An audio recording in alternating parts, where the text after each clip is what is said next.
சென்னையில் வீட்டு பணியாளராக இருந்த சிறுமி பாலியல் வன்கொடுமைக்கு ஆளானது தொடர்பான புகாரில் குற்றவாளி இதுவரை கைது செய்யப்படவில்லை என குற்றச்சாட்டு எழுந்திருக்கிறது.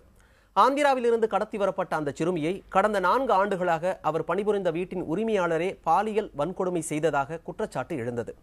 இது தொடர்பாக புகார் அளித்து நீண்ட காலமாகியும் குற்றம் சாட்டப்பட்ட நபரான சாய் வெங்கட் பிரசாத் என்பவரை காவல்துறையினர் விசாரிக்க கூட இல்லை என பாதிக்கப்பட்ட சிறுமி கூறுகிறார்.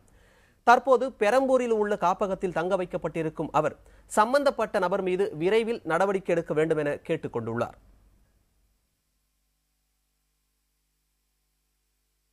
இந்த அசிங்கமான வீடியோல காமிச்சு ரொம்ப மிரட்டி திட்டி என்னதான் கத்துனா கூட விடல. அவங்க ரொம்ப அழுந்து ரொம்ப கஷ்டப்பட்டேன். அவங்க ரொம்ப மிரட்டியிருக்காங்க, நீ வெளியில சொன்னா கொன்னுடுவேன், நீ சொன்ன யாரும் நம்ப மாட்டாங்க அப்படின்னு.